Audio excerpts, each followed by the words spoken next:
The Louder Now podcast needs your financial support. I would love to get as many of you as possible to donate $5 a month to keep the podcast going. If you feel like you have gotten value out of hearing me share about my experiences with bipolar and my relationship with God, my church influence, and then also the insight from listening to stories of others, the conversations of guests I've had, please consider making a $5 a month donation. The link is in the notes. It is loudernowpodcast.com/donate. And now here is another episode of the Louder Now podcast. Hey, hello everyone. Hey, this is Jared back on the solo episode route. Thanks for listening, guys. Thanks for tuning in. I want to talk about where I want this podcast to go, and I might repeat a couple of things that you've heard before, but I really want to try to just talk about the new things that are happening. So, when I got a diagnosis 2007 and 8, I feel like whenever you watch a time traveling movie, I'm sure the first thing that comes to most people's minds is Back to the Future. And there was a book by H.G. Wells, The Time Machine, and I think they made it into a movie. I feel like I watched it in school once. And there's that Ashton Kutcher movie, The Butterfly Effect, and it's just it's kind of like Marvel with the multiverse, which time travel is obviously in there, right? It's just kind of like, let it go, guys. Like, let the time travel storyline just, let's talk about something else. Right? And I think the reason why it's appealing to talk about time travel is because I think when you look back at certain situations in life and you have some wisdom and you know what you know now, of course, and obviously, if you could have a genie and a wish and he gave you 3 wishes, but you can't wish for more wishes, right? What would you wish to go back in time? Would you wish for the time machine? Or what would you change if you could go back in time? So, I think with mental illness and mental health challenges, depending on, the steps you take to help yourself and ask others to help you, I'm sure that could be a real interesting interview series, right? Like, whoa, what would you have done differently? And maybe it's one thing, maybe it's multiple things. But the reason why I jump right into talking about time travel is because there's some things I've wondered that I could have done differently when I first found out about, or when I first had a crisis. Not sleeping for a month was the first episode I had, and then the same exact thing happened a year later. And then the time I tried to get off all of my meds, which was the third episode, same thing. So the path for me over the years has been medication. And as much as I have, especially when I've worked with NAMI, National Alliance of Mental Illness, and I've shared, and even on this podcast and with certain guests and people, there's sort of this agreement. There's this sort of agreement that's like, hey, most of the time, if you're going through something hard, you probably need meds, right? Anxiety, depression. This stuff is complicated. It's never usually one or the other. If someone has anxiety, they probably also have depression and vice versa. Not always, but probably one in every 20th person is experiencing, you could say, maybe one singular kind of symptom, right? And then the other layer to this stuff is, let's say you get on medication right away, you start feeling better. There's not really much of a plan to get off the meds, right? There's not a lot of, and obviously I'm speaking from my own experience because I've seen the same doctor for many years, and I've never had a doctor say, hey, you should maybe get off the Seroquel after 3 months, right? And they're probably saying that because they look at my history, or they base it off what I've shared, which is that, hey, the last time I tried to get off meds, which there's a right way to do it and there's a wrong way to do it, and I definitely did it the wrong way. And they see that, oh, it ended made you suicidal for almost a year, right? Then you had the other layer of my family. It's like, sure, if everyone was in like a group text thread together, my mom, my sister, my brother-in-law, close friends of mine, pastors, all the people who have seen me suffer, and in turn that's troubled them because they don't want to lose me.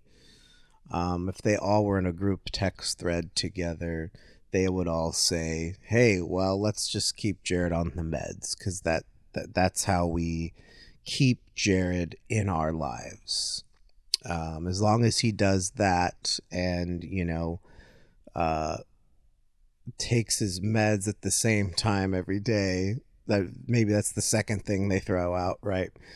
And then the third thing would be these other things that don't seem to come up as much, right? Which is forgiveness, me talking about how much I still want to punch my dad in the face, as a 37-year-old man who's been talking about this stuff since 2003, since I read Wild at Heart, fall 2004, right? And he mentioned the word father wound, and I've talked about it on here before. So all these other things, like, hey, you still seem pissed at your dad. Oh, okay, well, that's not as big of a deal as long as you take your meds. Hey, how are you eating? I'm home today, and my car's getting fixed right now, and I've kind of had a cold, and I'm very bad at sitting still. And then I'm drinking my Starbucks iced coffee, giving money to the man, so I shouldn't be shopping there, but I do. And then I'm eating like goldfish, and I'm like, oh, I wonder why I'm sick. It's probably because I'm eating bad, right? And I wouldn't even be quick to admitting that. I would say, oh, well, I get sick every 3 or 4 months. This is normal. Instead, it's like, I'm probably sick because I don't take care of myself, right? As long as I take my meds, that's all that matters. Right. So the body, the physical health, the spiritual, the relationship with God, the way I interact with church, I could say, well, my dad yelled at me and he's not like really in my life very much anymore. But what that did to me as a kid and still as an adult is there's this passive aggressiveness that I have, where I feel pissed off like a lot. I feel angry a lot. I don't know what a lot. You're like, what does a lot mean? I feel angry, and it's kind of like if it just stays that way, it feels like depression, right? But when I see the doctor, and I go down this path that I've been on, which is, well, as long as I see my doctor every other month, and he weighs me and he sees my weight, and I don't want to take off my shirt and go swimming because I lost some weight at the beginning of the year, then I gained it all back, and now I'm pretty much just kind of like plateauing at, not really losing weight, but then also not gaining a ton of weight, right? So why am I lazy towards my health? Why am I not moving? Why do I not go play hockey? I have done a little bit better at going to the gym and doing these little short, 10-minute runs, right? And so that's better than what I was doing before, right? So I think you get the point, guys. Like, the point is that for a lot of people, the approach is it's very one dimensional, right? It's very much like our bodies are very complicated, and the approach for medication is, I think what I'm trying to express is that I think the challenge is more related to how long treatment goes on for someone. So let me give you an example of something I've heard a lot of people say that I think is total garbage, and it pisses me off. People say mental illness is permanent, right? People say, well, my son has schizophrenia. I guess this is just how it's going to be, or whatever, right? Now, I don't mean to say pisses me off in a way that like I'm mad at people with the diagnosis. I'm mad at that idea that gets lodged into people's minds, right? Which not a profound thing at all. The things that we say come from what we believe, right? So we believe in this idea as a culture, that once someone goes through some, like my story, 30-day no sleep thing right now, insert your story in there, right? Whatever. Panic attacks. Of course, these things are hard to deal with, and no one wants to have 20 sleepless nights in a row. But it seems like when someone says it's permanent after it only happening one time to someone, and let's say it happens 3 or 4 more times, right? Let's say someone has 4 or 5 episodes before they like accept that they need meds, or however you want to word it, right? A lot of times the influence is that if you tell someone,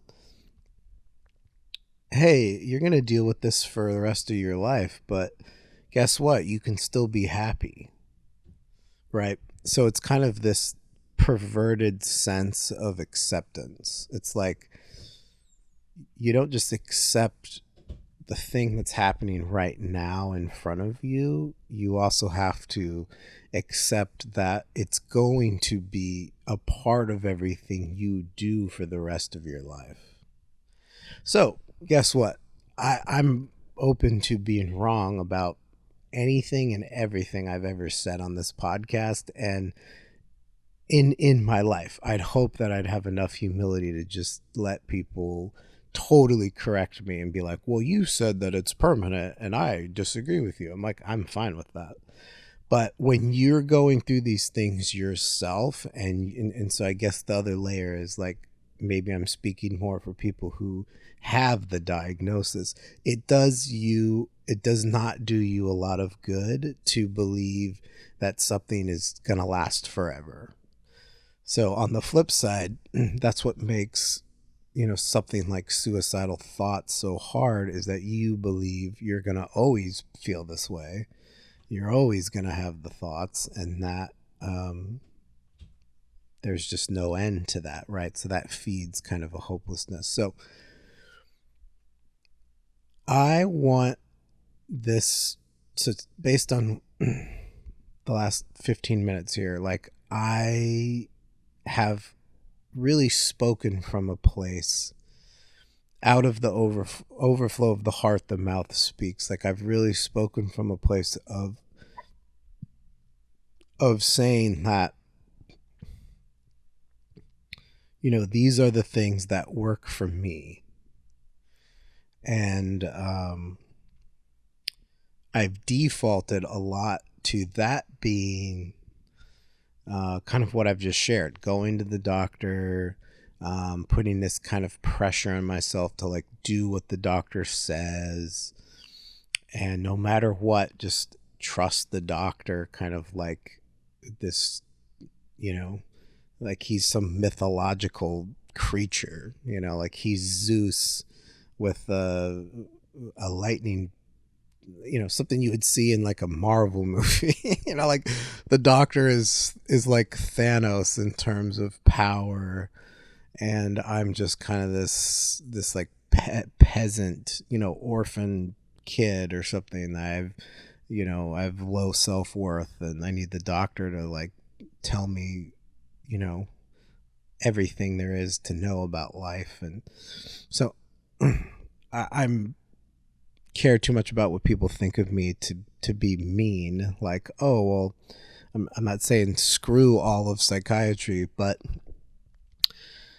I've spoken from a place of some despair with this, because I don't feel a ton of hope when I see the doctor, because the doctor, besides telling me to lose weight and be healthier, the doctor has not really given much of a plan for any kind of alternative treatment. You know, psychedelics, doing things with the body, like what if I just quit coffee and go to the gym 3 times a day for like 2 years straight, and I just eat super clean. That would be really, really hard. It would be hard because I don't have those habits in my life right now. But trying to figure out how I feel and being in touch with my emotions while I'm on the medication, that is what has become very frustratingly hard to do. I don't feel very good a lot. Like, that's just the honest truth, right? And if you looked at me and I was hanging out with you at a Starbucks, or I've told my mom this when I check in with my mom like once a week on the phone, and I've said, man, I feel kind of numb. And I've said that, you know, to other friendships and people too. And then my mom will say, well, you don't sound numb. You know, like some people go like, oh, I disagree with you. I don't think you sound like you're not in touch with how you feel, right? And so there's other layers to you know, when you look up the side effects of a lot of medication, there is this emotional curbing, this flatness that takes place. And the other layer to this is like, especially with something like bipolar, which is my diagnosis, people kind of get this conflated where if you're bipolar and you like the high, of what we call mania, like, oh, I'm creative and I want to do a video and I want to write a poem, and oh, I happen to stay up till 3 o'clock in the morning working on my creative passions, right? So if I don't have the medication and I start feeling this surge of creative energy, and that makes me feel good, I really should feel bad about that, because that's mania, and I need to not go there. I need to not let my mind go to this, you know, creative place. And, right. So sure, some of it's unavoidable, but most people who are probably have a bipolar diagnosis, which I know that's obviously not everyone, but it's a lot, you know. Is it possible to feel really great when you're on medication to a point where, and I'm not talking about wanting to lose control, but part of the thing that bothers me with a lot of this stuff, and I have to recognize that this could be God. This could be God speaking through me in my own suffering and pain and confusion. And God has something to say about this. And I'm probably dismissing that, thinking that that's, overly spiritual or something. But is it possible that the hard part about these things, when medicine is a part of your life for a while, for years, I'm not talking about for a couple of months. I mean, anytime you get into, I think, maybe being on something for more than a year or 2 years, and you're dependent on that to it's not that it doesn't help, right? I think people say, well, it really helps me. But there's always a cost that comes to it, which that is not a deep or new idea, right? I mean, people, we all know there's side effects, and especially when something is, the treatment plan is more than one medication, right? Like, let's say, hey, you need Lamictal to help with your bipolar, but you also need Seroquel because that helps with your sleep.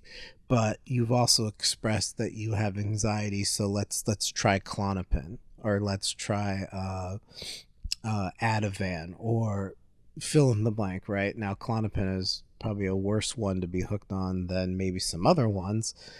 But really, you're taking 3 things at every day. You got to keep track of them in your little weekly pill box, and then you sit in front of a therapist or or maybe a spiritual leader or a community group, and people say, well, how do you feel, right? Do you think that you're gonna know how you feel when you're on 3 medications? And I'm not meaning for this stuff to sound harsh, because I already have tons of harsh voices in my head. But that is super frustrating, to feel like you don't know how you feel. Like, every day for years, you don't know how you feel. And I think what we do is, what a lot of people point out is like survival mode, right? Well, don't be in survival mode. Get out. And I think you have fear of getting off the meds because you don't want to go through the shitstorm again of suicidal thoughts or not sleeping, which is that's the reason why I haven't gotten off meds. I don't want to go through that stuff again. I know people would be there for me if I did, but I don't want to go through that again. But what's the solution? What's the plan? So this is my podcast, guys, and it's not all about me 100% of the time. I've tried to have these special guest talks and bring in people and learn from people, but deep down in my heart, in my soul, something's missing. Like, something's missing in the way that I talk about my experiences in my life. And so where I want this podcast to go, where the territory that's going to be hard to tread in, is to put on a new lens in tackling these things that are frustrating and are challenging to change these thought patterns, which is that there has to be another way to get better, to get stable, to really, really help people while having honor along the way, right? Not making people feel bad for not having the time machine, right? The time machine of, wow, if I could go back to the inception of these things, You know what I mean? What would I do differently? Would I be able to um, change? And I think hope comes from um, maybe not expecting yourself to feel hope right away, but hope comes from new perspectives and new ideas. And I have to thank or recognize that my book club on Sundays now for the last year, my friendship with Jacob, um, my friendship with Sam, my just different people in my life where um, there is a close relationship where there's people have um, been there for me in a real deep and powerful way. And I have to recognize that that's been fuel for the fodder of curiosity, and that fuels hope. But where I want things to go is to have some different new conversations, different new kind of talks, and talk about these things that I know in my soul I've been curious about, and that I want to be healthy. I want to be way healthier than I've been. I want to not minimize um, getting sun and breathing right, and not being a mouth breather, and these things that might seem new agey or like fringe ideas. They're probably you got to go do the thing. You got to be willing to do the thing, and do the new things that could potentially really help you. So hey guys, I have a new website. It's louderNowPodcast.com. Shout out to Sam for helping me with that. There's some updates coming to the site soon, but guys, I'm looking for some people to donate to the podcast, just straight up. I love doing this podcast, and I feel like if you've gotten value from this and you like these conversations, you like what you've heard, please consider making a $5 a month donation. The link is in the notes. It's the donate link. And if you can't do the $5, then any one-time donation would also be great too. I love you guys. Thank you for listening to this podcast. Thank you for supporting the Louder Now podcast, and we'll see you next time. The Louder Now podcast needs your financial support. I would love to get as many of you as possible to donate $5 a month to keep the podcast going. If you feel like you have gotten value out of hearing me share about my experiences with bipolar and my relationship with God, my church influence, and then also the insight from listening to stories of others, the conversations of guests I've had, please consider making a $5 a month donation. The link is in the notes. It is louderNowPodcast.com/donate.